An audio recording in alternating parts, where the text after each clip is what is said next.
news on Facebook yesterday. Hi everybody. I'm just out in the street here at the moment actually, but I just want to let you know that we have some really good news that Ava's been granted the licence for the medical cannabis and we're coming home. And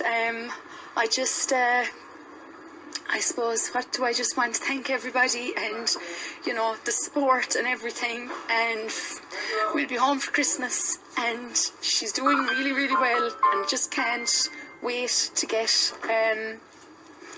her back to Habolug and she'll be even better there. So that's just simply pass on the good news to you, and you know, we're going to be home as soon as we can. Take care everyone, bye. Vera Twomey, good morning. Hi Neil, how are you? I'm very well, but never mind about me. So, firstly, fantastic news, and secondly, the greatest gift of all, the family back together again for Christmas. How do you feel? Oh, I can hardly believe it that we've got there in the end. It's just so fantastic. Like, you know, it's unbelievable, and just so happy for her, you know, that finally we'll be able to go home and she can get the medicine that works for her at home. It's just fantastic.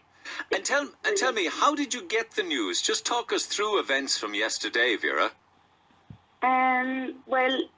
Well, I suppose what I should say is, like, we got tremendous support from Gino Kenny and down in Cork, like Mick Barry and Michael Collins, the TD, Andreas Moynihan inside Macroom, you know, listened to me endlessly inside Macroom, and was a great help.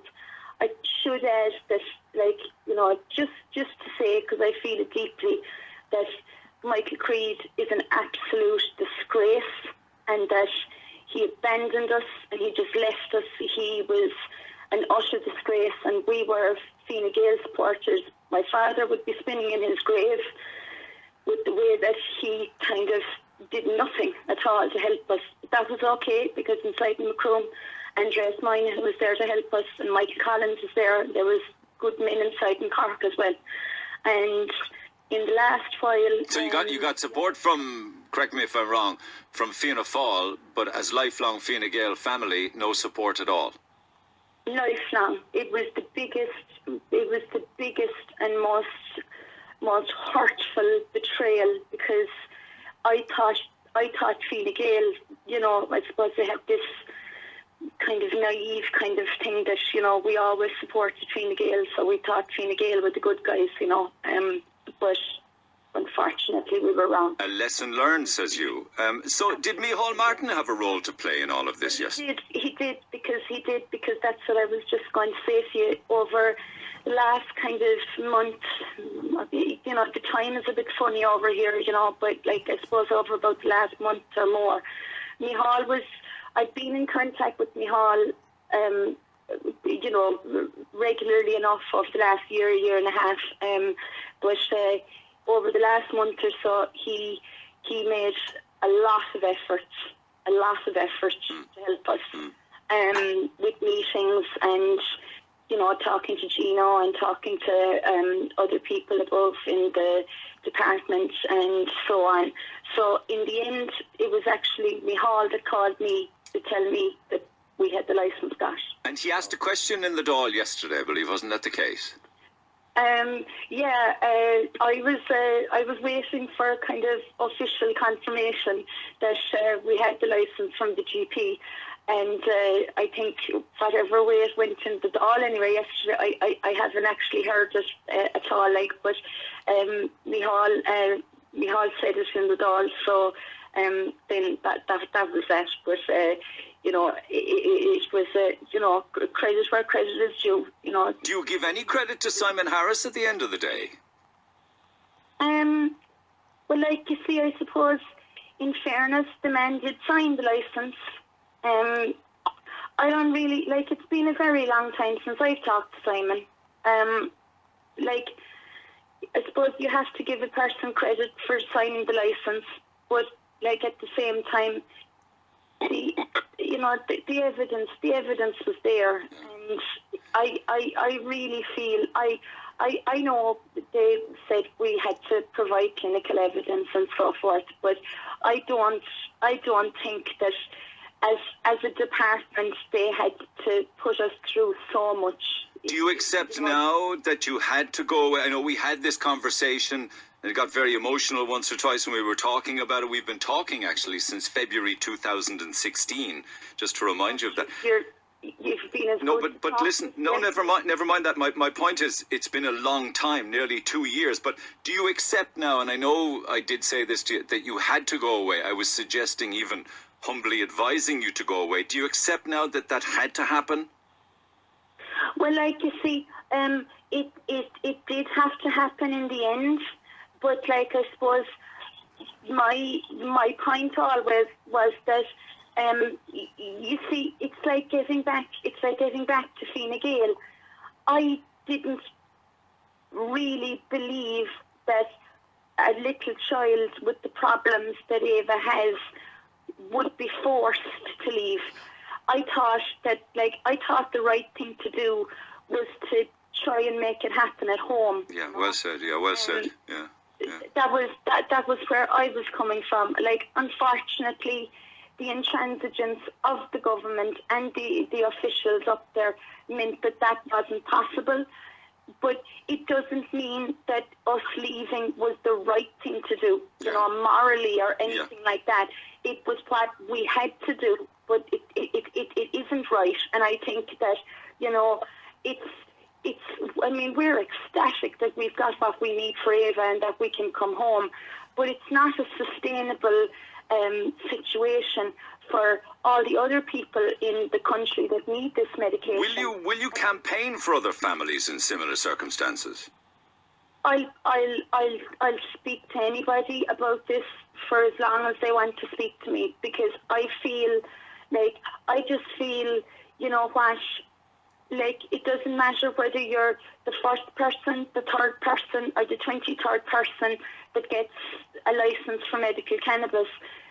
I think the most important thing is to share with other people what you can, to let other people know about it. Yeah. Because there's so many other people in such difficult circumstances, like my daughter, who have no options left. And it's just incredible the improvement that Ava has. Thank you. I wanted to move on to that and talk about Ava. Tell us about her condition now on the new medication. Well, do you know what? It's like this, right? Dravet syndrome. Ava has Dravet syndrome, and Ava will always have Dravet syndrome, and Ava will always be a more vulnerable little girl than other little girls, because if she gets a cold or an ear infection or a flu or something and the temperature goes up, she's going to be more prone to seizures. That's always going to be the case. I think it's important. People use this word like panacea, I kind of find that a bit offensive, because I've never said that this is a cure, but what the medical cannabis has done is that it's brought the seizures under control, and it's giving her the space to be able to grow. And tell me a little bit about that, in the sense that she's not seizure free, but there's been a dramatic reduction in the amount and the length of time in each seizure episode. Is that it? Yeah, Ava really hasn't had one of the tonic-clonic seizures in quite a while, in quite a long time. But her temperature can escalate quite quickly if she gets unwell, and she could get a little shaky. She could get a little shaky when the temperature goes up. But you know what, Neil? I'll take shaky 7 days of the week. I can manage that. Yeah. But the thing is, seeing your daughter go from maybe 15 to 20 seizures, tonic-clonic seizures every day, to a position where what you're doing is watching the clock to give another spoon of Calpol or Nurofen to bring the temperature down to protect her. Like that's about as tough as things are, and like for us, that's not that hard. No, it's not. And tell me, how aware is Ava of recent events? Sure, like, you know, Ava, I mean, people have said now to me, how does she feel about coming home? Ava wouldn't have the awareness about going home. You know, she'd be at a stage now where, you know, if we say, oh, Ava, we're going in the car, she'll kind of move over towards maybe getting her coat, or, you know, kind of like that she understands that car means we're going somewhere and I'll get my jacket, you know. Yeah, I know, good girl. But, she wouldn't probably understand now about being home until we get home. I know. And when you get home, and you get home to Paul and the kids, Sophia, Michael and Elvira May, how are they feeling about it all? I mean, you're going to have Christmas at home, so is Paul getting the place ready? Christmas tree, decorations, all that? Yeah, you know, I know probably that'll be left to me probably when we get home. He needs to get his act together then before you arrive. But yeah, I mean, look, do you know what? We can do the Christmas tree when we get there. That'll be grand.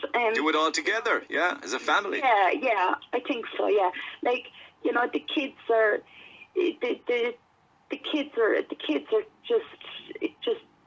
just running around like when is Ava coming? When is Ava coming? Like it's so important to get back to them, because like this has been so disruptive. It's been cruel, you know. Like, I mean, Sophia's senior infants now, Michael is junior infants. Like, they're very small, and Elvira May is only 2.5, you know. So like, when did you see them last? I mean, have you been over and back, or have they been over and back? I haven't been back. When did I see them last? I seen them. The midterm, that was the last time I saw. For God's sake. Oh, for God's sake. Yeah. And tell me, when are you home? We don't actually know yet exactly when, because there's some other bits and pieces of paperwork and stuff that need to be done, so that, because it's important that we have all of our paperwork, you know, together, so that when we go through Schiphol Airport, that, you know, we're going to have the medication with us, so we need to have everything just so. You do, because you don't want a repeat of that carry-on at Dublin Airport again. Oh no, thanks. No, I could. I could. And come here. It's all. Does it feel like a long time since you walked from Cork to Dublin? Oh, it feels like it feels like years. Yeah. I mean, I know it's been 2 years since we started the Change.org petition for Ava back in October of 15, but like, you know, to be honest, that feels like a lifetime ago. I know. Well, fair play to you. Every day, every single day, it's just like phone call after phone call after email on the Facebook, just on and on and on. I know.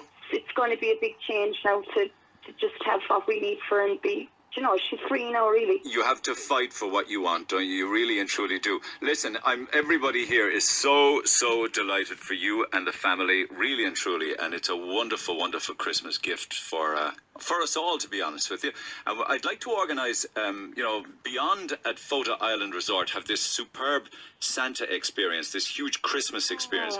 Kids are crazy for that. So I'd like to give you some family invites for the entire family to go down, for you and for Ava and for Paul and all of the kids, yeah? Oh, that would be lovely. It'll be fantastic, and you'll really see their eyes and their faces light up, and Ava's as well when you head down there. It's going to be so fun. That would be so nice. I thank you very much. Not at all. Listen, we're delighted. I'm delighted I got an opportunity to talk to you, and next time we speak will be when you're down in Ahabullock, all right? I know, yeah, whenever that'll be, soon, I hope. All right, okay. Give Ava a big hug for all of us, Vera, and delighted with the news. Take care. Thanks a million. Take care. Bye. Bye. The Neil